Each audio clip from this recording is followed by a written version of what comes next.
여러분들은 신앙생활 하시면서 하나님의 은혜를 얼마나 사모하시고 기대하십니까? 자, 질문 드려볼게요. 여러분, 오늘 이 예배를 통해서 하나님의 큰 은혜 받기를 기대하십니까? 예, 꼭 그 기대를 이루실 수 있기를 축복합니다. 그런데요, 제가 아는 성도님 한 분은 부모님이신데 예전에 큰 은혜 받는 것이 두렵다고 말씀하신 분이 계셨어요. 정확히는 자기 자신이 아니라 자기 자녀가 큰 은혜 받는 것이 두렵다고 말씀하셨어요.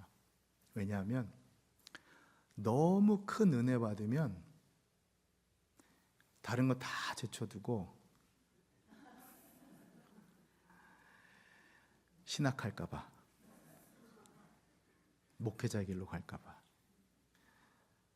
우리 가끔 가정에서도 그러신 분 있죠? 부모님들 중에 우리 사랑하는 아내가 너무 큰 은혜 받으면 다른 거 다 제쳐두고 교회 일만 할까 봐. 우리 부모님들, 여러분들은 자녀들이 큰 은혜 받기를 원하십니까? 우리 목소리가 아까 달라지셨어요. 청년 여러분, 여러분 큰 은혜 받기를 원하십니까? 네. 청년이 없으신가요? 여러분, 은혜는 전적인 하나님의 영역입니다. 그러니 안 주시면 할 수 없어요. 그러나 공짜, 값없이 주는 거 맞아요. 은혜 받기 위해 우리도 해야 할 일이 있어요. 부디 오늘 말씀을 통해서 은혜에 관한 큰 깨달음을 얻으시고 실제로 그래서 큰 은혜 받으며 누리며 살아가시길 예수님 이름으로 축원합니다. 아멘. 오늘 말씀, 이 재판 과정에 관한 말씀을 통해서 왜 은혜에 관한 주제를 다루게 됐을까 모르겠어요. 제가 말씀 묵상하는데 하나님께서 그런 마음을 주셔서 오늘 여러분과 이렇게 큰 은혜 받는 비결이라는 제목으로 말씀 나눕니다. 자, 오늘 본론으로 들어가기 전에 배경 말씀을 잠깐 보면 그동안 본 것처럼 이제 바울이 3차 변명, 자기 변호 시간이에요. 세 번째입니다. 첫 번째는 이제 유대인들 전체 무리들 앞에서 했던 것이고, 두 번째는 산헤드린 공회 앞에서 했던 것이고, 여기 이제 세 번째 총독 벨릭스 앞에서 하는 겁니다. 그러니까 원고 유대인 종교 지도자들, 그들이 고용한 변호사 더둘로, 피고 누굽니까? 사도 바울, 그리고 판사 총독, 이 펠릭스 앞에서 지금 재판을 하는 그런 상황이에요. 그래서 우리가 지난주 기억하실 거예요. 이 원고 측 고용한 변호사 더둘로가 고발한 내용, 바울을 뭐라고 얘기했습니까? 전염병 같은 자라고 얘기를 했죠. 그래서 우리가 그것이 영적으로 우리에게 어떤 의미가 있는가를 살피고 묵상했습니다.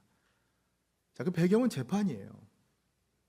그래서 10절 말씀 보면 이렇게 말씀이 시작이 되죠. 보세요. 총독이 바울에게 머리로 표시하여 말하라 하니, 자, 그 다음부터 같이 한번 읽어보죠. 시작. 그가 대답하되 당신이 여러 해 전부터 이 민족의 재판장 된 것을 내가 알고 내 사건에 대하여 기꺼이 변명하나이다. 내가 이제 변호하겠다 이거예요. 변명은 재판입니다. 여러분 지금까지 사시면서 재판 받아 보신 적 있으세요? 아니면 재판정에 가서 방청이라도 혹시 해본 적 있으세요? 네. 느낌이 어떠셨어요? 저는 이제 필라델피아에서는 아니지만 이전 시카고에서 섬길 때 정말 그 당시에 한인 교포 사회의 가장 큰 이슈 중에 하나였던 고 시성을 가진 고 아무개 성도님 재판을 방청해 본 적이 있어요. 이분 사건이 얼마나 큰 이슈였냐면 여러분 구글링해 보시면 다 나와요. 이 성도님이 자기 아들을 살해했다는 혐의로 실형을 살아요. 근데 나중에 밝혀진 것은 아들이 정신질환으로 자살을 했고, 이제 이분은 영어를 제대로 못하다 보니까 자기가 그거를 제대로 진술을 못해서 실제 감옥 생활을 하다가 나중에 밝혀져서 풀려났죠. 그런데 이분께서 많은 한인분들이 와서 방청을 하면 그게 재판에 도움이 된다라고 요청을 하셔서 저도 한번 가서 방청을 해본 적이 있습니다. 솔직히 말씀드리면 재판 이렇게 갔다 온 경험이 그렇게 꽤 유쾌하지 않았어요. 싸우는 거잖아요. 그 딱딱한 느낌, 드라이한 느낌. 자, 그걸 생각하면서 오늘 이 바울을 묵상하는데, 이 재판 과정에 서 있던 바울의 입장에서 얼마나 숨막혔을까. 저 같으면 그랬을 것 같아요. 숨막혔을까. 억울하잖아요. 더군다나 자기가 한 것도 아닌데, 그렇죠?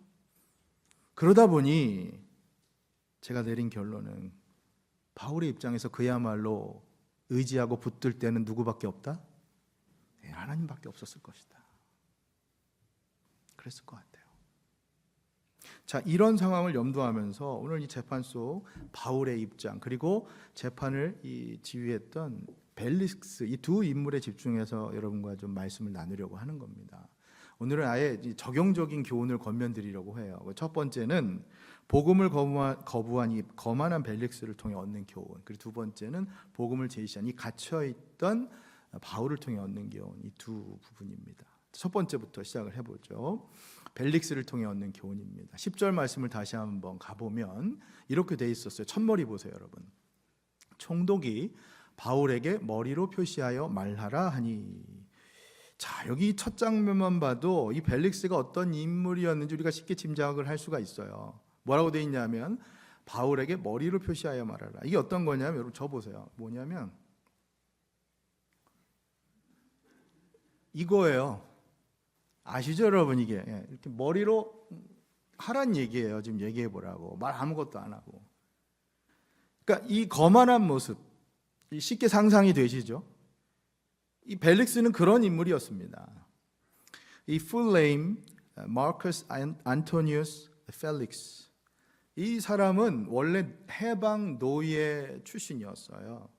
총독.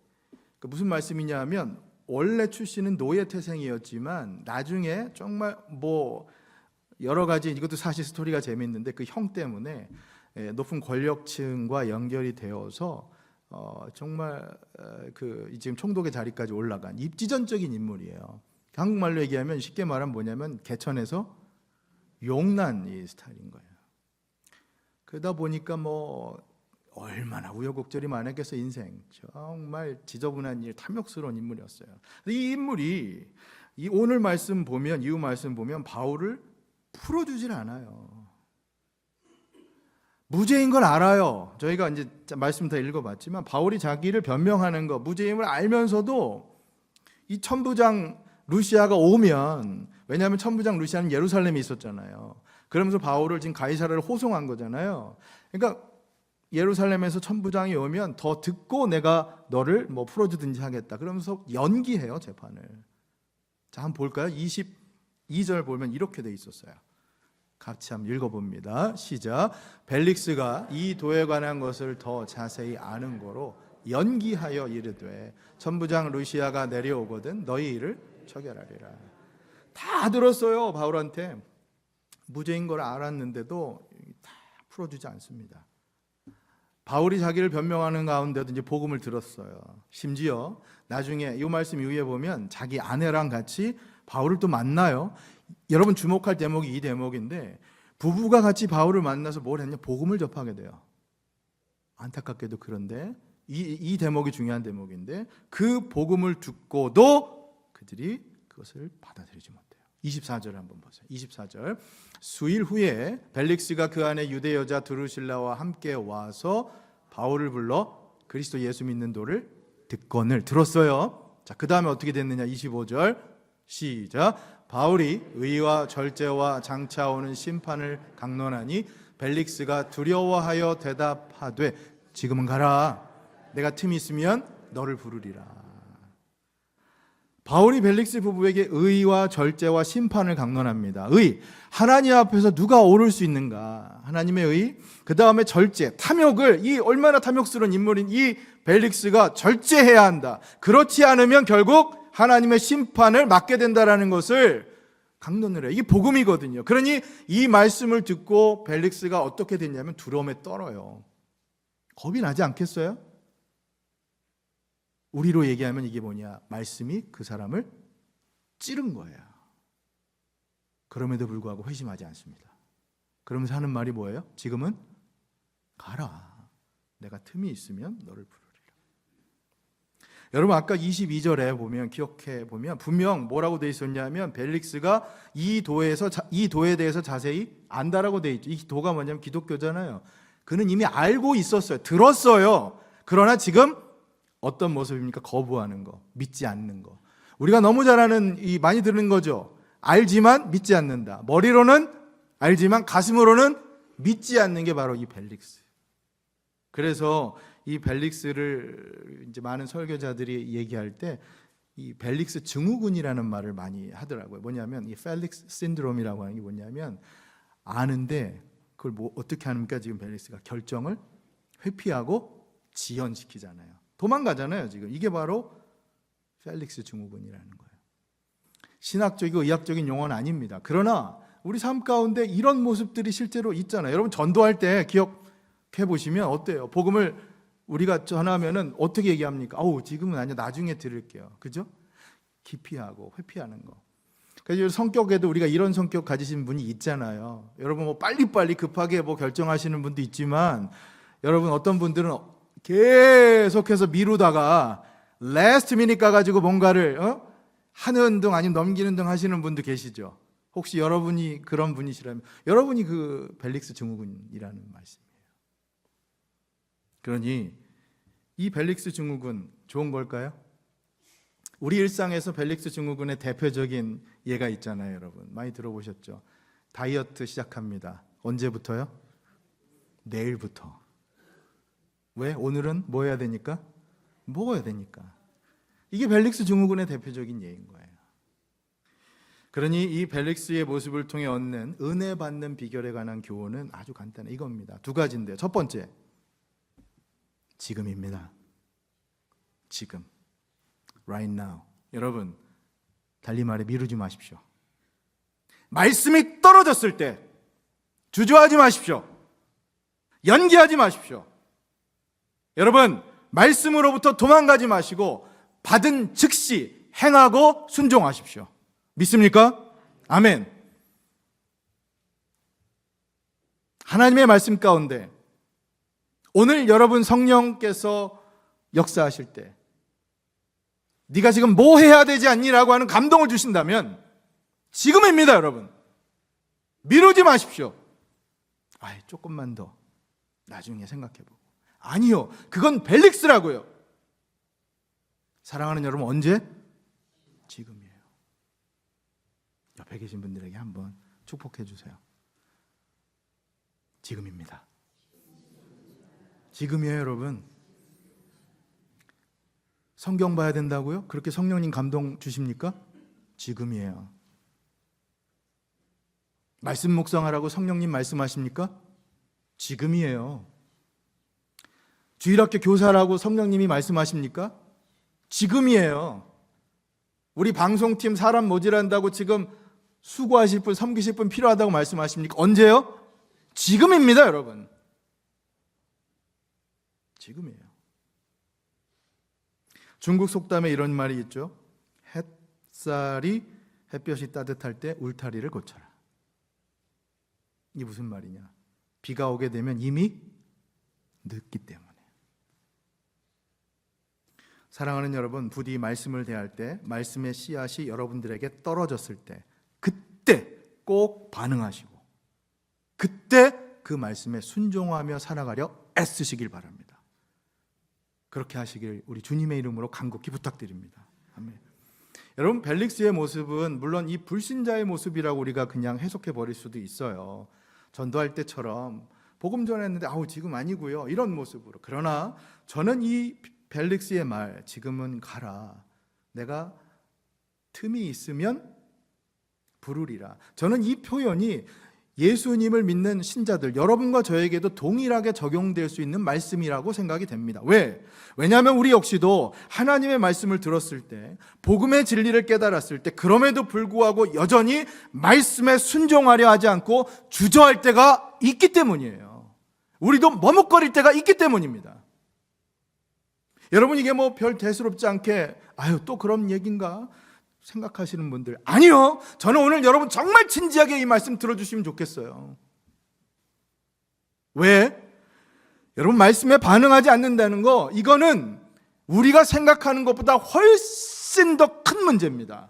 왜냐? 들어보세요, 여러분. 지금도 우리가 지금 이렇게 하나님 말씀 듣지 않습니까? 이게 사람의 말이 아니라 하나님의 말씀으로 지금 듣고 계시잖아요. 할렐루야.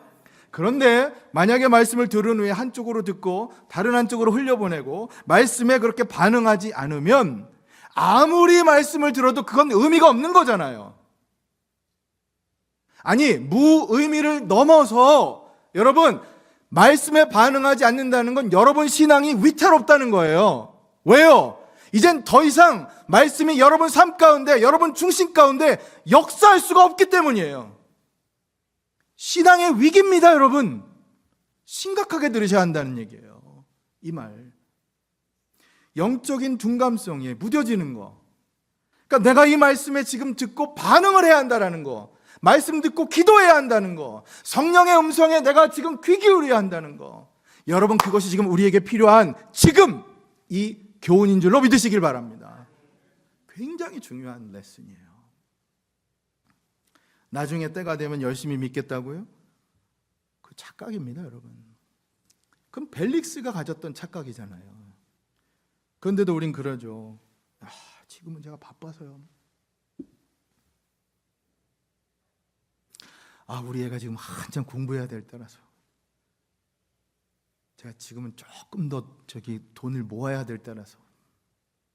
아니요. 사랑하는 여러분, 언제라고요? 지금입니다. Now. 우리 청년 여러분, 언제라고요? 지금 여기서 신나게 놀자가 아니라 지금 여기서 최선을 다하자. 성실하게 하나님 말씀대로 살려고 지금 여기서 성실하게 임마누엘 교회, 디모데 공동체에서, 바울 공동체에서 성실하게 신앙생활하자. 그럴 때 큰 은혜가 떨어질 줄로 믿으시길 바랍니다. 아멘. 여러분, 은혜 받는 비결이에요, 이게 실제로. 은혜 우리는 받는 거에만 이 혈안이 돼서 그걸 좋아하지만 우리가 해야 할 일이 뭐라고요? 지금 말씀에 반응하십시오. 그럴 때 하나님께서 큰 은혜 주실 줄로 믿습니다. 아멘.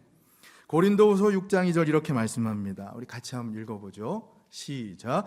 이르시되 내가 은혜 베풀 때에 너에게 듣고 구원의 날에 너를 도왔다 하셨으니 보라, 지금은 은혜 받을 만한 때요, 보라, 지금은 구원의 날이로다. 여러분, 언제라고요?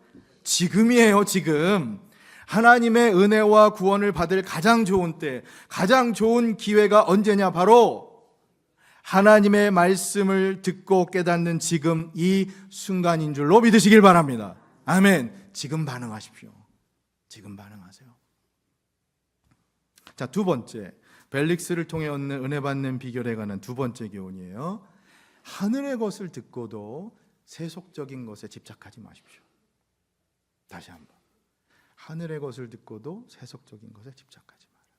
자, 우리 2번을 같이 한번 읽어볼까요? 시작. 하늘의 것을 듣고도 세속적인 것에 집착하지 마십시오. 복음을 거부하고 지금 말씀에 순종하길 거부했잖아요, 벨릭스가. 그러면서 지금은 가라 얘기한 후에 이 사람이 뭘 덧붙이냐 하면 26절에 이렇게 덧붙입니다. 26절 시작. 동시에 또 바울에게서 돈을 받을까 바라는 거로 더 자주 불러 같이 이야기하더라. 참 혀를 끌끌 찰 수밖에 없어요, 이 말씀. 너무너무 신기한 종족 아닙니까? 복음은 듣기 싫어요. 내쳤어요, 바울 가라고. 그런데 또 어떻게 해요? 혹시라도 돈을 받을까 봐 또 불러요. 이게 무슨 상황이냐면, 일단 아까 연기를 했잖아요, 풀어주지 않고. 이것도 실은 얕은 핑계예요. 왜냐? 유대인들에게는 환심을 사잖아요, 일단 가둬두니까. 그리고 바울은 가둬둔 상태에서 불러다가 혹시라도 뇌물을 받을까 해서. 왜냐하면 지금 소문이 자자하거든요. 바울이 전 세계 방방곡곡을 다니면서 뭐 해왔다?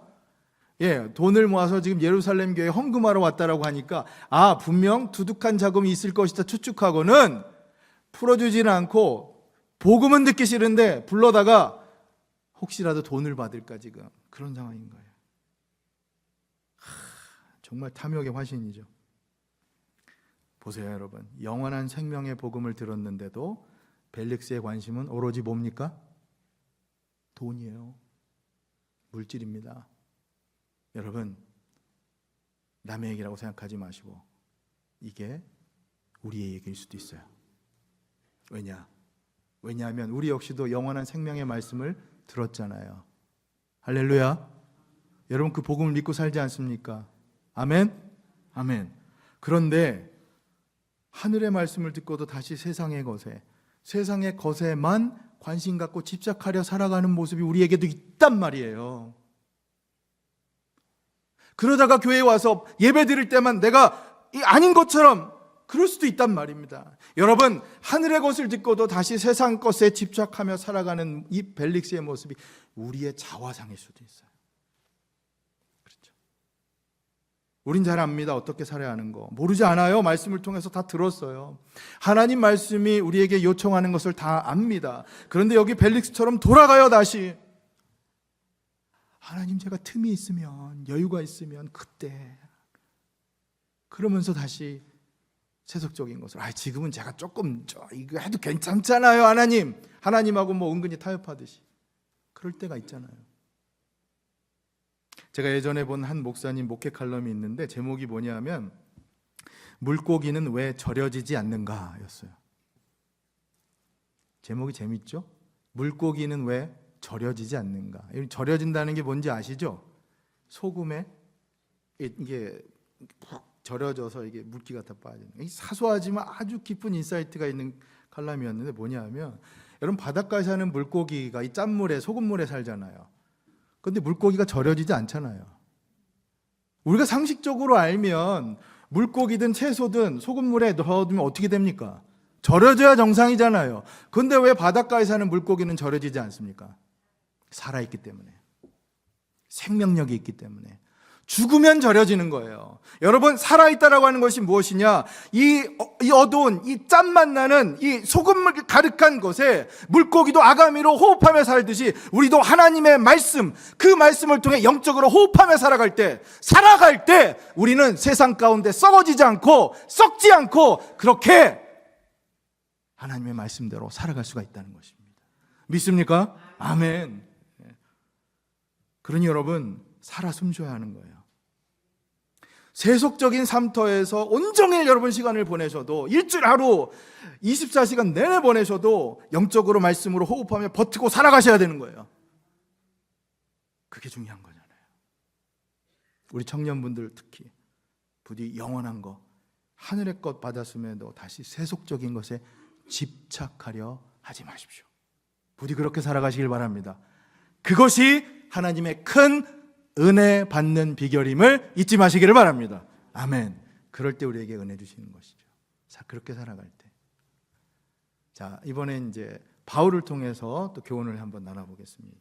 복음을 제시하는 이 갇혀있던 바울을 통해도 교훈을 주시는데, 이것도 이제 두 가지를 나눠보려고 합니다. 바울이 일단 어떤 변론을 했는가 말씀을 통해 좀 볼게요. 11절, 12절. 11절부터 같이 한번 읽어봅니다. 시작. 당신이 아실 수 있는 바와 같이 내가 예루살렘에 예배하러 올라간 지 12일밖에 안 되었고, 12절. 그들은 내가 성전에서 누구와 변론하는 것이나 회당 또는 시중에서 무리를 소동하게 하는 것을 보지 못하였으니. 아멘. 그러니까 이제 자기를 고발한 더둘로 그 변호사가 세 가지로 고발을 했거든요. 그거에 맞춰서 지금 자기도 변호하는 거예요. 11절부터 21절까지가 그 내용인데, 제가 이제 두 절 우리 읽었는데 간략하게 좀 제가 정리를 해드리면, 첫 번째 뭐냐면, 무엇을 고발했냐면 소동하기 위해, 이게 바울이 소동죄가 있다 얘기를 했는데, 뭐라고 지금 변호를 하고 있냐면 자기가 예루살렘에 올라간 건 예배하기 위해 올라갔다는 거예요. 그리고 그 같이 있던 기간도 12틀밖에 안 된다. 12일밖에. 그중에 5일은 내가 감옥에 더군다나 있었을 터이니 내가 사람들을 선동해서 소동할 시간적인 여유도 없었다. 그렇게 변호하는 거예요. 타당하죠? 자, 그다음 두 번째. 그 나사렛 무리 그 이단이라고 고발했거든요. 그런데 바울은 뭐라고 얘기하는 거냐면 그 사람들이 얘기하는 나사렛 이단의 도, 다시 말해 바울의 입장에서는 예수님을 믿는 기독교, 이 복음이잖아요. 그 복음도 유대인들처럼 하나님을 믿는 건 똑같다고 하는 거예요. 유대인의 조상들이 여호와 하나님을 믿고 율법과 선지자의 글에 기록된 대로 기독교도 똑같이 하나님을 믿는 종교다, 신앙이다. 맞잖아요. 그러니까 이단이 아니다는 거예요. 타당하죠? 그다음 마지막 세 번째, 성전을 더럽혔다고 얘기했거든요. 그런데 그 성전을 더럽혔다고 얘기했던 사람들, 이 사태를 촉발시켰던 그 아시아에서 온 무리들, 에베소에서 온 무리들 지금 어디 있냐 말이에요. 분명 그때는 그런 사람들이 있다라고 얘기했는데 정작 재판 과정에는 나타나질 않았으니 이거 보고 이상하지 않냐? 정당하다면 지금 여기 나와야지, 재판에. 그러니까 뭔가 캥기는 게 있다. 그러니까 이 모든 상황을 두루 고려해 볼 때 바울이 뭐라고 지금 얘기하는 겁니까? 나는 죄가 있다, 없다? 없다. 무죄라고 얘기하는 거예요. 여러분 어떻습니까? 바울의 변론이 여러분들 동의하십니까? 예. 너무나 논리 정연하게 얘기를 하고 있죠. 제가 추측이지만 바울의 모습이 무척이나 평온하고 담대했을 것 같아요. 왜냐하면 아까 보셨잖아요. 그 총독 앞에서 얼마나 무서운 총독입니까? 명령 하나면, 눈빛 하나면 당장 처형시킬 수 있는 그 총독 앞에서 뭘 강론했어요? 의와 절제와 심판. 당신 심판받을 것이라고 하는 말을 했을 정도면 얼마나 담대하게 지금 변론을 했겠습니까? 평온하게. 그러니 뭐 흔한 말로 이게 용기가 뭐가 밖으로 나와요? 간이 배 밖으로 튀어나온 것처럼, 흔한 말로. 어떻게 이게 가능했을까, 여러분? 하나밖에 없잖아요. 뭘 믿고 있었기 때문에? 하나님을 믿고 있었기 때문에. 그러니까 이 모든 정황으로 밀어볼 때 바울을 통해 얻는 교훈은 너무나 당연해서 여러분 쉽게 들릴 수 있지만 이겁니다. 첫 번째, 바울은 주님 편에 서 있었습니다. 다른 편이 아니에요. 주님 편에 서 있었어요. 자, 저 한번 따라해 주세요. 주님 편에 섭시다. 바울이 주님 편에 섰는지 어떻게 아냐고요? 23장으로 가면 한 장 전에 주님께서 직접 찾아오셔서 해주신 말씀이 있거든요. 예, 11절 환상주의 뭐라고 했냐? 우리 같이 읽습니다. 시작. 그날 밤에 주께서 바울 곁에 서서 이르시되 뭐라고요? 담대하라. 내가 예루살렘에서 나이를 증언한 것 어디서도? 로마에서도 증언하여야 하리라. 주님 편에 서 있었어요. 여러분, 재판이라고 하는 게 근본적으로 이렇게 나눠져 있는 상황이잖아요. 그렇죠? 한쪽은 고소하는 쪽이고 다른 한쪽은 고소당하는 쪽, 나뉘어진 상황. 우리 일상에서도 여러분 경험하시지만 의견이 나누어져서 다툴 때가 있지 않습니까? 우리 부부간에도, 옆에 계신 분이 부부간에 앉으신 분도 계실 텐데 의견이 나누어졌을 때, 사소한 거지만 여러분 그럴 때 누구 편을 드세요? 보통 누구 편을 드십니까? 의견이 나누어졌을 때 힘센 사람 편? 목소리 큰 사람 편? 아니면 나랑 가까운 사람 편? 아니면 올바르다고 생각하는 편? 아니면 무조건 내 편? 예. 링컨 대통령의 유명한 일화가 있죠. 전쟁 중에 참모가 와서 묻잖아요. 뭐라고 얘기합니까? 지금 이 어려운 상황에 우리가 기도해야 될, 이렇게 기도해야 하지 않습니까? 각하, 하나님이 우리 편이셔야 합니다. 하나님 우리 편이셔야 우리가 승리합니다. 링컨 대통령이 뭐라고 했다고 그러죠? 아니야. 그렇게 기도하면 난 그렇게 기도하지 않는다. 하나님이 우리 편이 된다라고 기도할 것이 아니라 우리가 하나님의 편이 되어야 한다. 왜냐? 하나님은 항상 옳으시기 때문에. 믿습니까? 아멘. 우리가 주님 편에 서 있을 때 주께서 우리를 항상 선한 길로 인도하시고, 그래서 결국엔 우리가 큰 은혜 받게 된다라고 하는 것이죠. 바울이 그랬던 겁니다. 그는 주님께서 자신의 편에 서 있게 해달라고 기도한 게 아니죠. 오히려 주님께서 원하시는 그 뜻대로 주님 편에 서 모든 것을 감당하고 해 나갔을 때 결국 우리는 그 결과를 알지 않습니까? 주님께서는 그에게 큰 은혜 베풀어 주신 것을 우리가 알지 않습니까? 사랑하는 여러분, 주님 편에 서십시오. 그것이 바로 큰 은혜 받는 비결임을 믿으시길 바랍니다. 아멘. 자, 그 다음 두 번째, 어떤 은혜 받는 비결이 또 바울에게 있었느냐? 그래서 주님께서 하실 것을 믿고 인내했어요. 바울은 인내했습니다. 자, 저걸 같이 한번 읽어볼까요? 2번 시작. 주님께서 하실 것을 믿고 인내하십시오. 그렇습니다. 여러분, 참는 거예요. 오늘 본문 27절을 보면 바울이 감옥에서 얼마나 있었다고 여러분 거기 적혀 있는 거 기억하세요? 네, 27절 올라왔네요. 거기 보면 제일 처음에 이태가 지난 후, 저게 뭡니까? 이태가 2년이에요. 2년. 가이사랴 감옥에서 2년이나 있었습니다, 여러분. 감옥 생활을 2년이나. 이 성경은 아무 말이 없이 그냥 이태가 지난 후라고 하니까 상상해 보세요. 그 2년 동안 바울이 어땠겠어요? 날마다 울면서 하나님, 내 처지가 왜 이 모양입니까? 그랬을까요? 아니요. 저는 안 그랬을 것 같아요. 오히려 주님께서 하실 것을 믿고 믿음으로 그 2년을 버텼습니다. 인내했습니다. 그러자 그가 결국 로마에 가서 하나님의 큰 은혜 받고 이방의 사도라고 하는 그 호칭까지 얻을 정도로. 여러분, 바울을 보면서 제가 묵상하면서 구약의 한 인물이 떠올랐는데, 구약의 창세기 가보면 바울처럼, 바울이 지금 2년 동안 감옥에서 살았잖아요. 억울한 누명을 쓰고 감옥살이를 했던 구약의 그 창세기의 인물, 나중에 애굽의 총리가 된 누굽니까? 요셉. 바울 보면 요셉이 떠오르지 않습니까? 나중에 그러나 이 술 맡은 그 관원장, 그 사람에게 모든 것을 도와주고 애굽의 총리가 될 수 있는 그런 식으로 풀리게 된 거. 근데 성경은 뭐라고 얘기를 하냐면, 놀라운 것은 그 감옥 생활 내내 하나님께서 요셉과 함께 해주시고, 성경은 그것을 형통이라고 그렇게 말씀하셨다는 거예요. 여러분, 형통이라고 하면 우리가 매사가 일이 술술 풀리는 걸 형통이라고 얘기하고 그걸 원하는지 모르지만 아닙니다. 성경은 주님께서 요셉과 함께 해주신 것을 형통이라고 말씀하셨고, 우리 삶 가운데 주님께서 함께 해주시는 것이 형통의 복이요, 우리가 추구해야 할 가장 큰 복이요, 바로 하나님께서 우리에게 주시는 가장 큰 은혜임을 믿으시기를 바랍니다. 그렇습니다. 바울이나 요셉이나 그들의 삶 속에서의, 그러니 여러분, 감옥이라는 게 뭐냐? 더욱 그 시간을 통해 하나님을 붙드는 시간이었고, 그 시간을 통해 앞으로의 자신의 삶을 어떻게 살아야 하는지 하나님을 믿음으로 굳건히 붙드는 시간이었기에 그의 삶과 신앙의 밑거름이 되는 시간이었다는 것이죠. 여러분, 지금 이번 한 주도 삶의 터전에서 여러 가지의 모양으로 정말 치열하게 분투하며 살아가셔야 할 여러분들 잊지 마십시오. 바로 오늘의 이 교훈. 만일 여러분들이 하나님과 동행한다면 그곳이 어디이든, 세상의 끝, 그 벼랑 끝에 서 있더라도 하나님과 함께 한다면 그곳이 세상의 중심이 될 것이고, 그곳이 천국이 될 것이고, 그것이 주님과 함께하는 형통의 복을 누리는 것임을 잊지 마시길 바랍니다. 이번 한 주도 그런 삶을 여러분에게 약속하신 것, 바울처럼 주님께서 하실 것을 믿고 인내하며 견뎌보십시오.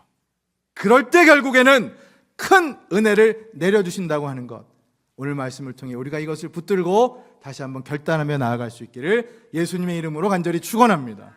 아멘. 말씀 정리합니다. 여러분, 바라기는 주님께서 하실 것을 믿고 그 믿음 위에 인내하면서 여러분 인생을 바라보고 해석하고 설계하십시오. 제가 짧게 이렇게 질문 드려볼게요. 여러분, 은혜 받기 원하십니까?